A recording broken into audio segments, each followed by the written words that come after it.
Bonjour Sam, bonjour Pablo, bonjour Julie, bonjour tous les petits copains. Je vous propose une nouvelle fois de voyager et une nouvelle fois de vous lire une histoire du Japon. Papa Renard en croque pour les cochons. Un beau jour, Papa Renard dit en souriant: C'est décidé. Aujourd'hui, je m'en vais capturer de délicieux cochons. Et ce soir, nous allons nous régaler. Youpi, youpi! Les enfants renards bondissent de joie. Bon courage, mon chéri, nous t'attendrons avec impatience. Maman renard est ravie, elle aussi. À plus tard. Rentre vite, papa. Papa renard s'éloigne de sa famille avec entrain. Vous pouvez compter sur moi. Les petits cochons n'ont qu'à bien se tenir. Après avoir traversé montagnes et forêts, Papa Renard arrive enfin au village des cochons. Du haut de la colline, il l'espionne avec attention. Très alléchants ces cochons. Je vais d'abord attraper celui qui habite la maison au toit rouge, là-bas. Papa Renard avale sa salive et descend vers la vallée. Oh, is, oh, is! Le petit cochon de la maison au toit rouge essaye de grimper à un arbre. Papa Renard s'approche du petit cochon doucement, tout doucement. Mais au moment où il s'apprête à le croquer... Bah, monsieur, qu'est-ce que tu regardes comme ça? Allez, aide-moi vite à grimper pour que je cueille ces pommes. Je t'en donnerai, c'est promis. Il faut dire que les petits cochons de ce village n'avaient encore jamais vu de renard. D'accord, s'écrie Papa Renard sans réfléchir.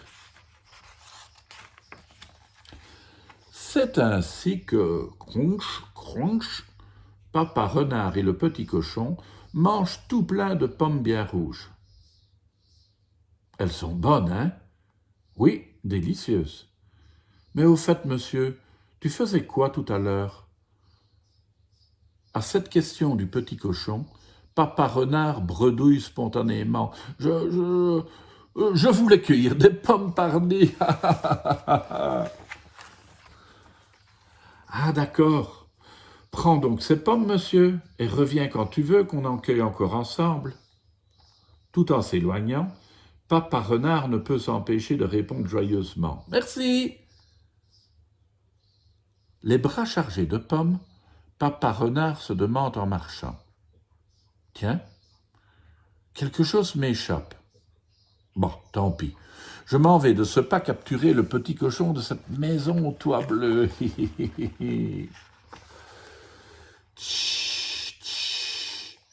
Le petit cochon de la maison au toit bleu arrose ses fleurs.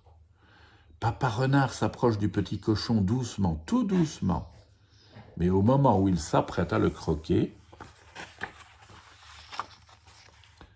Mais monsieur, qu'est-ce que tu fais? Je viens juste de planter des graines, ne marche pas là? Pardon, s'écrie Papa Renard sans réfléchir. Et c'est ainsi que... Papa Renard aide le petit cochon à arroser ses fleurs. Mais au fait, monsieur, tu faisais quoi tout à l'heure? À cette question du petit cochon, Papa Renard bredouille spontanément. Je voulais admirer tes fleurs, pardi. Ah, d'accord. Dans ce cas, tu n'as qu'à emporter ce pot, monsieur. Et reviens quand tu veux, qu'on arrose encore les fleurs ensemble. Tout en s'éloignant, Papa Renard ne peut s'empêcher de répondre joyeusement « Merci !» Les pommes et le pot de fleurs dans les bras, Papa Renard se demande en marchant. Tiens, quelque chose m'échappe. Bon, tant pis. Je m'en vais de ce pas capturer le petit cochon de cette maison au toit jaune. Plop, plop, plop. Le petit cochon de la maison au toit jaune repeint sa toiture. Papa Renard s'approche du petit cochon doucement, tout doucement. Mais au moment où il s'apprête à le croquer... Eh, attention, monsieur, je viens tout juste de peindre à cet endroit. Quoi? Patatras! Papa renard dégringole du toit. Ah! Badaboum! Ça va, monsieur? Tu es tombé à cause de moi. Je n'aurais pas dû te crier dessus. Je suis désolé, monsieur. Le petit cochon étale de la pommade sur la blessure de papa renard. Puis, gentiment, il lui bande la patte. Mais au fait, monsieur, tu faisais quoi tout à l'heure? À cette question du petit cochon, papa renard déclare spontanément: Je voulais devenir ton ami, pardi. Clop, clop, clop. Papa renard se remet en route. Monsieur, reste donc ici jusqu'à ce que ta blessure guérisse, s'inquiète le petit cochon. Ça va aller, répond papa renard joyeusement. Se retournant une dernière fois, il salue le petit cochon de la main. Merci. Quittant le village des cochons, papa renard regarde les pommes et sourit.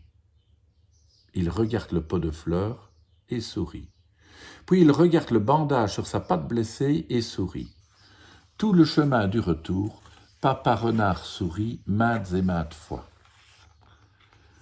Quand papa renard arrive chez lui, sa femme et ses enfants l'accueillent chaleureusement. Mais où sont les délicieux cochons? Papa renard leur raconte alors comment il a eu les pommes, puis comment il a reçu le pot de fleurs, et enfin comment il s'est retrouvé avec un bandage. Une fois son histoire terminée, papa renard dit en souriant: « On ne pouvait pas les manger. Ils sont trop à croquer, ces petits cochons. » Bon voilà, ils étaient trop mignons pour être mangés. À demain les enfants.